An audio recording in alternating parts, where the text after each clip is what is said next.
আপনারা তো খুব ভালো করে জানেন কবরের শাস্তি হয় মূলত দুইটা কারণে।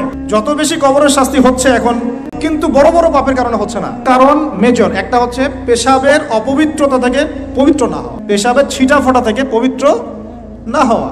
আরেকটা হচ্ছে চগলখুরি করা। কি করা মানে চগলখুরি বুঝাতে পারছি কিনা?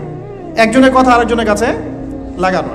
ঘুম থেকে উঠে সুন্নাহ চোখ একটু ঘষা 3 বার, মুখটা ঘষা, মুখ থেকে ভাব, ঘুমের ভাব দূর। আলহামদুলিল্লাহিল্লাযী আহইয়ানা বা'দা মা আমাতানা ওয়া ইলাইহিন নুশুর।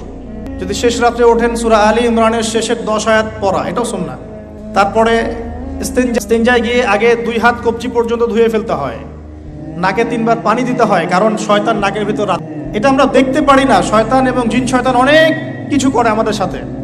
তারা আমাদেরকে বদনজর দেয়, তারা আমাদেরকে দেখে, আমাদেরকে ওয়াসওয়াসা দেয়, অনেক কিছু করে, আমরা বুঝতে পারি না। আল্লাহ পাকের ফেরেশতারা, আল্লাহ পাক যদি ফেরেশতাদের মাধ্যমে এই নিরাপত্তা না দিতেন আমাদেরকে জিনরা উড়িয়ে নিয়ে। হ্যাঁ, এর এত দুষ্ট প্রকৃতির মানুষ সৃষ্টি মাখলুক।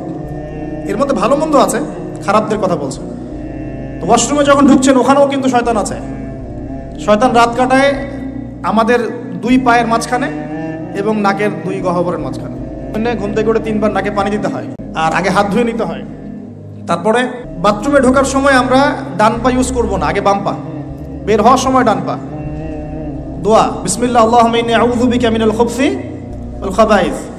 এখনকার টয়লেট যেগুলো হচ্ছে, মানে যা চলছে আর কি, ইংলিশ, এখানে নবী সাল্লাল্লাহু আলাইহি ওয়াসাল্লামের মতো বসা সম্ভব না। আমি আপনাদেরকে 100% গ্যারান্টি দিয়ে বলছি, এটা আমার ইজতিহাদ, কেউ আমার সাথে একমত হতে পারে, নাও হতে পারে। ইয়াজুজ আর মাজুজের যত খাসলত আছে